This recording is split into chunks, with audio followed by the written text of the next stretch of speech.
2026 நடக்க போற தமிழ்நாடு சட்டமன்ற தேர்தலில் திமுக வந்து 177 தொகுதிகள் வெற்றி பெறும்னு அனௌன்ஸ் பண்ணியிருந்தோம். ஸோ இது எதனால அப்படின்னு சொல்லிட்டு பல பேர் கொஸ்டின் கேட்டிருந்தாங்க. அதுக்கான எக்ஸ்பிளனேஷன் வீடியோ தான் இது. முதலாவதா பாத்தீங்கன்னா ஆட்சியின் செயல்திறன். ஸோ 5 வருஷமா வந்து திமுக ஆட்சி பண்ணியிருக்காங்க. அதுல வந்து பல விஷயங்களை வந்து அவங்க எக்ஸிக்யூட் பண்ணியிருக்காங்க. அவங்களோட மேனிஃபெஸ்டோல சொல்லியிருந்த விஷயங்களை பல விஷயத்துல அவங்க எக்ஸிக்யூட் பண்ணியிருக்காங்க. அதுல பாத்தீங்கன்னா கல்வி, மருத்துவம், பெண்கள் நலன் மற்றும் சமூக பாதுகாப்பு திட்டங்களை வந்து நிறைய அனௌன்ஸ் பண்ணியிருந்ததை அதை கம்ப்ளீட்டா எக்ஸிக்யூட் பண்ணியிருந்தாங்க. அதனால வந்து அவங்களுக்கு வந்து மக்கள் மத்தியில ஆளுங்கட்சிக்கு மேல இருக்க நம்பிக்கை வந்து அதிகமா இருக்கு. அது ஒரு முக்கிய காரணமா கருதப்படுது. இரண்டாவதா பாத்தீங்கன்னா வலுவான கூட்டணி. இந்த முறை திமுக வந்து 23 கட்சிகளோட கூட்டணி வச்சிருக்காங்க. ஸோ அந்த கட்சிகள் விவரம் பார்த்தீங்கன்னா Congress, DMDK, VCK, CPI, CPIM, MDMK, IUML, MMK, KDMK, SDPI, MJK. So இன்னும் ஒரு 4 கட்சிகள் கூட்டணி இருக்கு. ஸோ இது வந்து பார்த்தீங்கன்னா போன வாட்டி இருந்த கூட்டணியோட இந்த வாட்டி கொஞ்சம் ஸ்ட்ராங்கான கூட்டணின்னு சொல்லலாம். அதாவது ராஜா ஒரு வாட்டி சொல்லுவாரு, மு.க. ஸ்டாலின் வந்து கலைஞர் கருணாநிதியோட டேஞ்சரஸ் ஃபெல்லோ அப்படின்னு சொல்லி. ஸ்டாலின் இஸ் மோர் டேஞ்சரஸ் தேன் கருணாநிதி. இந்த வாட்டி வந்து எதிர்க்கிறதுக்கு சில பேர் இருந்தாங்க. ஸோ அவங்க எல்லாமே வந்து திமுக கூட்டணியில் எடுத்துட்டு வந்துட்டாரு. எக்ஸாம்பிள் பார்த்தீங்கன்னா உலகநாயகன் கமல்ஹாசன் வந்து கலைஞர் ஒரு வாட்டி வந்து டிவிலாம் கொடுத்தாரு. அந்த டிவியை உடைக்கிற மாதிரி டார்ச் லைட்லாம் போட்டு ரொம்ப ஹார்ஷாலாம் பிஹேவ் பண்ணியிருப்பாங்க. ஸோ ஆனால் அவரும் வந்து ராஜ்யசபா எம்பி கொடுத்து அவரையும் கூப்பிட்டு அரவணைச்சு அவரும் வந்து திமுக கூட்டணிக்கு வந்து ஒர்க் பண்றது ரெடியா இருந்து.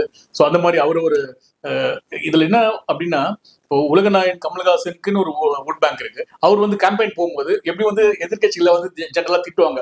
அப்போ என்ன ஆகும்னா, ஸோ அவங்க கட்சியில இருக்கவங்களும் எதிர்க்க அவரோட ஃபாலோவர்ஸ் வந்து எந்த கட்சியில இருந்தாலும் கொஞ்சம் நெகட்டிவா ஃபீல் பண்ணுவாங்க.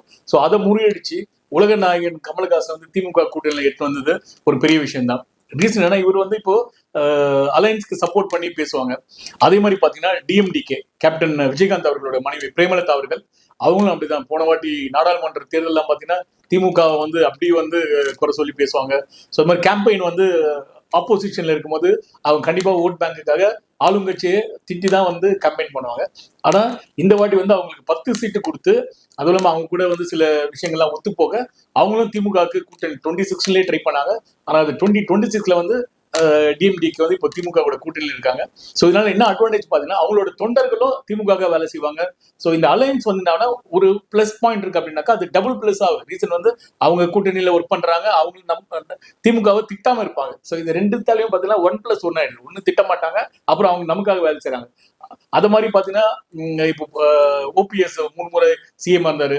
அப்புறம் வைத்தியலிங்கம் வந்து அதர் சைட்ல இருந்தாங்க. அவங்க 2 பேருக்கும் இந்த வாட்டி திமுக உதயசூரியன்லயே அவங்க வந்து நிக்கிறாங்க. இந்த மாதிரி பல விஷயங்களை வந்து முன்னெடுத்து இந்த 23 கட்சிக்குள்ளேயும் ஒரு கூட்டணி, இவங்க சித்தாந்தங்கள் அவங்க புரிஞ்சு திமுக சார்பா அவங்க எல்லாம் வந்து கேம்பெயின் பண்ற போது அப்போ வந்து வலுவான கூட்டணி வந்து போன முறை 2021ல இருந்ததை விட இந்த வாட்டி 2026ல ஸ்ட்ராங்கா தான் இருக்காங்க.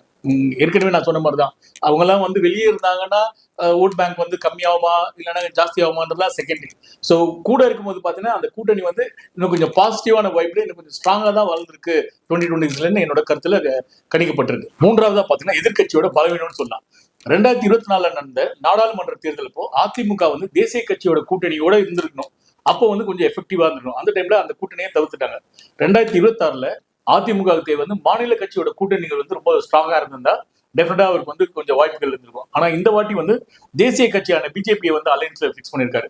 ஸோ ஆல்ரெடி பிஜேபி அப்படின்னா இங்க வந்து கருப்பு கொடி காட்டுற சிச்சுவேஷன் இருக்கும்போது இந்த டைம்ல வந்து அவரை இதை அடாப்ட் பண்ணிடக்கூடாது. ஸோ இன்னொரு விஷயம் என்னன்னாக்கா மாநில கட்சியில் அவர் அலையன்ஸ்ல இருக்கவங்களே பல இஷ்யூஸ் இருக்கு. எப்படின்னாக்கா பாட்டாளி மக்கள் கட்சி வந்து 2 இருக்கு. பாட்டாளி மக்கள் கட்சி ராமதாஸ் அப்படின்னு இருக்கு, இன்னொன்னு அன்புமணி ராமதாஸ் பக்கம் இருக்காங்க. ஸோ இவங்களுக்குள்ளேயே இவங்க ஓட்டு வந்து ஓட் ஷேரா பிரியுது. இவங்களுக்குள்ளேயே வந்து ஸ்பிளிட் பண்ணிக்கிறாங்க. இன்னொரு விஷயம்னாக்கா அதிமுகல வந்து பல தலைகள் வந்து தாவாக்காலையும் அப்புறமா வந்து டிடிவி தனியாவும் பிரிச்சுன்னு போறாரு. அது தவிர சசிகலா அம்மா தனியா ஒரு கட்சி ஆரம்பிச்சு அவங்க வர்றாங்க. இப்ப அதிமுக பார்த்தீங்கன்னா ஒரு 5ஆ உடஞ்சிச்சுன்னு சொல்லலாம். 3 வாட்டி சிஎம் இருந்த ஓபிஎஸ் வந்து அப்புறம் வைத்தியலிங்கம் வந்து திமுகல உதயசூரியன் சார்பா போட்டி எடுத்துட்டு போயிட்டாங்க. அவங்களுக்குன்னு ஒரு ஓட் ஷேர் இருக்கும். இன்னொன்னு வந்து நான் ஏற்கனவே சொன்ன மாதிரி அவங்க கேம்பெயின் அப்போ நெகட்டிவா சொல்லும் போது கொஞ்சம் இம்பாக்ட் இருக்கும். அவங்க இப்ப பாசிட்டிவா இந்த பக்கம் இருக்காங்க. அதே மாதிரி பாத்தீங்கன்னா செங்கோட்டையன், ஜேசிடி பிரபாகரன் அவங்கலாம் வந்து டிவிகே தமிழக வெற்றி கழகம் பக்கம் வந்துட்டாங்க. இன்னொரு விஷயம் என்னன்னா டிவி வந்து 2024ல அவர் தனியா கண்டெஸ்ட் பண்ணாரு. அப்போ வந்து அதிமுகவை திட்டு கிடையாது, அந்த மாதிரி இருந்தாங்க. இப்போ என்டிஏ கூட்டணியில டிடிவியும் ஏடிஎம்கே இருக்காங்க. இது தவிர சசிகலா ஒரு தனி கட்சி ஆரம்பிச்சு அது வந்து பாட்டாளி மக்கள் கட்சி ராமதாஸ் கூட கூட்டணி போயிட்டாங்க. அவங்க தனியா வந்து அதிமுகவில் இருக்க எடப்பாடியார் அவரை திட்டுறாங்க. ரீசன் வந்து நீ என் காலில் விழுந்துதான் வந்து இந்த ஆட்சி பொறுப்புக்கு வந்த, அப்புறமா என் காலையே வாரி விட்ட அப்படின்னு சொல்லிட்டு அவங்க ஒரு பக்கம் நெரட்டிவ் செட் பண்ணி கேம்பெயின் பண்ணிட்டு இருக்காங்க. இப்படி பாத்தீங்கன்னா இது எதுக்காக வலுவா இல்லை அப்படின்னா, அந்த அதிமுகல இருக்க பல பேர் வந்து 4-5 பிரிஞ்சு அவங்கவுங்க வேற வேற நெரட்டிவ்ஸ்ல ஒர்க் பண்றதுனால இது வந்து கொஞ்சம் அவருக்கு பின்னடைவு தான். அதிமுகக்குன்னு இருக்க ஓட் பேங்க்ல ஒரு 5 to 10% வந்து தாவேகா தமிழக வெற்றி கழகத்துக்கு போறதுக்கான வாய்ப்புகள் அதிகமா இருக்கு. சோ அதிமுக கூட்டணி வந்து பலவீனமா ஆகிறதுக்கு காரணமே வந்து இங்க நிறைய சலசலப்பு, ஒரு கரெக்டான ஒருங்கிணைப்பு இல்ல. ஒரு தலைவர்னா இன்னும் கொஞ்சம் அடிஷனல் ஆட் பண்ணிருக்கணும். இப்போ திமுகவில் பாத்தீங்கன்னா திரு மு.க. ஸ்டாலின் அவர்கள் டிஎம்டிகேவும் அப்புறம் மையம் இவங்கெல்லாம் எப்படி உள்ள அரவணைப்பா எடுத்து வந்தாங்களோ அது மாதிரி இவர் வந்து அரவணைக்காம அவர் அட்லீஸ்ட் ரீடைன் பண்ணினாலும் பரவாயில்ல. இவர்கிட்ட இருந்து சில பேர் வந்து போனது வந்து இவருக்கு ஒரு பலவீனமா கருதப்படுது. 4வது பார்த்தா ஓட் ஸ்பிளிட்டர்ஸ். ஸோ இந்த எலெக்ஷன் 2020 பார்த்தா சில ஓட்டு பிரிய போகுது. ஸோ அந்த அது வந்து யாருக்கு சாதகம் யாருக்கு பாதகம் பார்த்தீங்கன்னா ஆளுங்கட்சிக்கு பாதகம் வந்து கொஞ்சம் கம்மியா தான் இருக்கு. ஏன்னா இந்த லீடர் வந்து ஸ்ட்ராங்கா இருக்காரு, கூட்டணி ஸ்ட்ராங்கா இருக்கு, சில வெல்ஃபேர்ல வந்து ப்ராம்ப்டா பண்ணிருக்காங்க. ஸோ அதனால வந்து இந்த ஓட் ஸ்பிளிட் ஆகிறதுக்கான வாய்ப்புகள் கொஞ்சம் கம்மி தான். அதிருப்தியாளர்கள் ஓட்டு, ஃப்ரெஷர்ஸ் ஓட்டு இந்த மாதிரிலாம் சொல்றாங்க. ஸோ அது வந்து யார் எடுப்பாங்க அப்படின்னு பாத்தீங்கன்னா டிவிகேக்கும் நாம் தமிழர் கட்சிக்கும் போகுது. அதுல மேக்சிமம் போறது வந்து டிவிகேக்கு தான் போகுது. தமிழக வெற்றி கழகத்துக்கு வந்து அதுல மேக்சிமம் ஃப்ரெஷர்ஸும் அவர் ஆக்டர் விஜய் மேல இருக்க ஒரு மாஸ் ஹீரோன்ற அந்த ஒரு ஃபேஸ் வேல்யூக்காக இந்த அதிருப்தியாளர் ஓட்டும் ஃப்ரெஷர்ஸ் ஓட்டும் வந்து அதிகமா போறதுக்கான வாய்ப்பு இருக்கு. அது வந்து அதிமுகவுக்கு 0, அது போவே இல்லை. நாம் தமிழர் கட்சிக்கு வந்து கொஞ்சம் ஒரு less than 1% தான் போறதுக்கு வாய்ப்பு இருக்கு.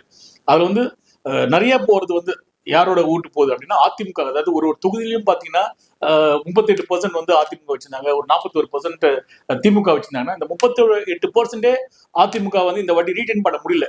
பிகாஸ் ப்ராப்பரா அவங்க ஒருங்கிணைக்கல. அந்த தப்பான அணுகுமுறையால சில பேர் அவர் இழந்தனால ஐ மீன் செங்கோட்டையனோ இல்லைன்னா ஜேசிடி பிரபாகரோ இல்ல ஓபிஎஸ்ஓ சசிகலாமாவையோ ஸோ இது மாதிரி இருக்கவங்கள ஒரு நல்ல வெல் நோன் ஃபேஸ் எல்லாம் கழட்டி விட்டதுனால அவருக்கு வந்து பலவீனம் இருக்கு. அந்த பலவீனம் யாருக்கு யூஸ்ஃபுல்லா இருக்க போகுதுன்னா திரு விஜய் அவர்களுக்கு அந்த அதிருப்தியாளர்கள் ஓட்டு, அவங்களோட ஓட்டு ஒரு ப்ராப்பரான லீடர் இல்லாதனால டிவிகேக்கு போறதுக்கான வாய்ப்புகள் அதிகமா இருக்கு. 5வதா பார்க்க போறது இளைஞர்கள் மற்றும் புதிய வாக்காளர்கள் யாருக்கு ஓட்டு போடுவாங்க அப்படின்றத பல கொஸ்டின்ல நம்ம கேட்டிருந்தோம்.